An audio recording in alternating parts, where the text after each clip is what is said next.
So here's where I'm at. Is I got a comment on the last short saying that just bought a bike shop and wanted to hear insights on that. And I think it could really apply to what I'm going to talk about in this video, which is the 4 things that really skyrocketed our business. And I'm going to apply it at the end because it really can relate to just about any business. And the first thing is employees. Now, we were at a point where we were on pace to do about 1.2 million between our 3 shops, which sounds like 1.2 million. It sounds like decent money. That's in gross sales, but it's really not a lot. And it put us in a position where we laid off some people. My business partner and I, we started running lean, meaning that we took on positions that normally we'd hire management for. So we were working actively in the business to save money on payroll. And our employees, became the number one thing that we had to put in place. We realized we had let go of some not so great ones, and that we were only willing to hire really, really great ones. And that ties into, I'm in auto repair, so technicians, we're only hiring A techs and master techs. We can't accommodate for lube techs and those with potential that we're willing to train, C techs, apprentices, and whatnot. So we're just not big enough. We have 6 employees per shop, and we're not big enough that we need to have the things that we need out of these employees now. Managers, they need to have experience, and they need to be good at 2 things: customers and sales. So number 1, employees. If you don't have employees, you could have a customer walk in the door looking to buy your good or service, and you can't do anything about it because you don't have any employees to serve them. Sounds pretty obvious, but it does make them the most important part of your business. So employees, number 1, and customers, number 2. We're having record month after record month this summer. We are in our busy season, but again, going from 1.2 million to now looking to do over 3.5 this year is what we're on pace for. So pretty significant difference. And our employees and our customers are what make up everything. So you have to have customers. You have to have a need or a want for your product or service. So there's a need for vehicle repair everywhere. And unfortunately, people don't really want to spend money on vehicle repair or auto repair, but it's a necessary evil. So we're not somebody like, you get a kid going into a candy shop, he's excited to spend his money. A toy store, he's excited to spend his money. A bike shop, I get excited to spend my money on a bike because I'm going to use it for something that's fun. You use your car for things that are fun. Anyways, you got to have the customers walking through the door. They got to have a good experience. They got to come back. They got to have word of mouth, tell their friends about it. Those are all the things that we need employees to be able to produce. So how do you get them in the door? That's number 1. Like, what is your product or service? Like, what are people looking for in that product or service? How do you get them in the door? Nowadays, within literally the last 2 years, it has made a big switch into online digital advertising. This generation, they find everything online, and they look at reviews. Auto repair near me, brake repair near me, check engine light near me, transmission repair near me, AC service near me, things like that. You got to pop up, and then you got to have good reviews, and then they'll call you. Half the people that call say, yeah, I called you because of your reviews. We're about a 4.8 to 4.9 at all 3 shops, and we have 300 to 400 reviews at each, and that's growing. We changed our CRM to help produce more reviews, to help reach out to customers better, to help keep our customers organized, send out text message campaigns for like deals and discounts or whatnot, or promotions. So we also do some selling and some mailers. I go out, and my experience is in sales with DHL when I got out of college. Worst company I worked for. Probably one of the better experiences. Get some sales experience. It'll only do you good. Anyways, so that's how I pick up fleet accounts, door to door, drop off a little trifold of ours and maybe some coupons for like a $80 alignment or like a $49.95 oil change, which we offer anyways. And that's how we get people in the door. 95% of that, I'm in a networking group as well. 95% of it is online, but the other 5% are what keep our schedule constantly filled. Anyways, employees, customers, Next two kind of tie together, but they're equal. I used to put one above the other, but they are definitely equal because they both tie into pricing. The first one is efficiency. We need to get people's cars in. We need to get them out. We need them not coming back. We need them done right. So we only use OE quality parts, and we only hire the best and the brightest. So technicians, we only hire A-techs and master techs. So they got to get done efficiently. If you got a $1,500 job that one guy you're paying $25 an hour for can get done in 8 hours, and one guy can get it done in 4 hours, but you're paying him double. Now you're paying $200 a day more, but you're making $1,500 a day more because he's doing 2 of those jobs. So if you look at it that way, then there's really no reason to hire a C-tech, a lube tech, or an apprentice or anything like that. It can make up for a lot of things being efficient. Like if your parts margins aren't there, which is number 4, it can make up for that a little bit. You can get away with it. It's not going to work out the best in the long run, but number 4 is your parts margins in general. Food industry, you look at it as a good example. They have to be where they have to be. You're not reinventing the wheel. You have to charge what you have to charge.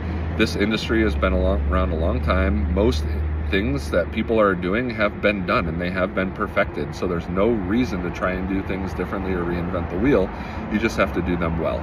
So parts margins and efficiency, you got to make up your pricing. If not, your sales are going to go up one month and down the next, and vice versa and whatnot. So when you go down, you have to still be able to make money when you're spending on parts from the previous month in our industry. So those are the 4 things that really, really became our focus. And I've even had meetings where it's like, if we focus on these 4 things, we'll have a successful business: employees, customers, efficiency, and margins. So we did that, and we really took off, and we got customers in the door. We served them properly. We had them happy, leaving 5-star reviews, telling their friends about it, getting word of mouth, and our pricing was right, so we're making money. If you're doing $3.5 million a year, but your pricing isn't right, that one of the shops that we bought, they did sales as well. They sold $1 million a year in cars, in auto sales, didn't profit, and they broke even every single year. They broke even on it because their pricing wasn't right. Anyways, you can apply this to a bike shop. My thoughts on that, again, I'm assuming it's bicycle because I look around, I see motorcycle, shops. There's no motorcycle repair shops. There's like power sports shops. There's like a Honda Motorsports, Power Sports. I can't remember what it's called, but they also do motorcycles. They do, I think, like boating stuff, like jet skis. Maybe I think Honda has jet skis, stuff like that, or like speedboats, side by sides. There's like 2 side-by-side shops, ATV shops in the valley where I live, and they're always busy because they're the only ones that really do that stuff. Anyways, that's not real. 1 out of every 500 vehicles I see is a motorcycle, maybe 1 out of every 1,000, and it's seasonal. You're not going to be driving them in the winter. But anyways, when it comes to a bicycle shop, look at the same things. Like, you need to have good employees. You need employees that need to sell. I had an auto repair shop guy that I know, another owner. So, I taught him how to listen in on phone calls, record phone calls and listen to them. There's a way you could do that, program you could set up. And this guy just wasn't selling. He's like, probably 1 out of every 3 that should be in the door are coming in the door. So they had to let him go and get a new employee in there. You need those 5-star employees to run your business, and you need to compensate them. You need the same thing with bike shop. You need somebody to call, get them in the door. You need somebody to find you. How are they going to find you? How's your customer finding you? And then it's like, how do you sell them? What are you selling? Are you selling Trek? Are you selling Rocky Mountain? Are you selling Specialized? You have YT now that sells direct to consumer. You order online, so you don't have those other overhead costs that you have to add into the cost of the bike. So that's your competition, and you're probably going to have to sell some things online. It's probably similar to ski shops, where I know ski shop owners, they don't want people to know this, but most of their sales are online. They have the shop as a storefront and a reputable, trustworthy place to sell from. People still sell, but I think like bicycles too. I look at it, I'm a mountain biker. I have a mountain biker. I have a Specialized, and I want to buy from somebody who knows what they're talking about. Do you know what you're talking about? or are you just selling bikes? The other thing is that's going to be seasonal too. What are you going to do in those in that downtime? Or do you live in Arizona or New Mexico? So anyways, you can't apply all these things. You got to have the right price point. You got to have the right margins. You got to buy the bikes from the suppliers, the manufacturer, and then you have to be efficient. You have to be efficient with your sales. How much in sales do you need per day to break even? How much in sales per day, do you need to, turn the profit that you want to? Do you want to make $10,000 a month? Do you want to make $20,000 a month? Do you want to be an owner operator? Do you want to have somebody in place to run your shop so you can kind of, I don't want to say sit back, because ownership is a job in its own and a responsibility of its own. It's never going to leave your mind. So, you can definitely apply these same things. What else are you selling? Accessories, like shoes, pads, helmet, glasses, tires, things like that. You got to have a service side. You got to have somebody come into your shop that needs their bike fixed. Do you repair shocks? Do you do tune-ups, things like that? And then are you efficient with that? What are your margins on parts you're buying for the bikes that you're repairing? So these things all play a part, and I think if you get it down and you could really break it down to employees and then branch off from there, what parts of this do I need to focus on to make my employees, my number one part of my business, the best that it can be. Customers, how can I make this, where am I bringing people in? Am I keeping them back? Do I have a good CRM?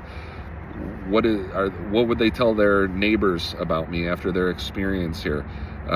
Would they come back? How frequently do they come back? With vehicles, we need to have a lot of customers. You see somebody 4 times a year for an oil change, and then how often for repairs? How often are you getting brakes done? Every 50,000 miles? How quickly do people drive 50,000 miles over the course of 1 year? Maybe some people over the course of 5 years, and maybe another. And then that's a $500-ish repair to do, pads and rotors on brakes. That's once every 3 years. And then, there's a lot to think about. But anyways, it really comes down to employees, customers, margins, and efficiency. And aside from that, knowing your numbers, which is a whole nother video, but that definitely is something that a business owner needs to get familiar with. I look at our P&L and I update our books every single day, but that's another day. And this video, again, like I said, we went from on pace to do 1.2 million in 2023 to, on pace to do 3.5 million this year. And those are the 4 things that turned our business around. And you could really apply that to any business. And if you focus on those and you're really serious and you're really insightful on what you're doing and how you're doing it with those 4 things, and you keep on top of your employees or on top of yourself, if you're the one in there running it, then you could really crush it in just about anything, as long as there's a demand or a need or a want for your product or service. So hope this video helped. Do me a favor, hit the like button, because that helps the algorithm, and that'll help me grow my channel. And if you have any comments, leave them in the comment section. I'd be happy to answer them in a later video or whatnot. But other than that, have a great day, and just let me know if you have any comments.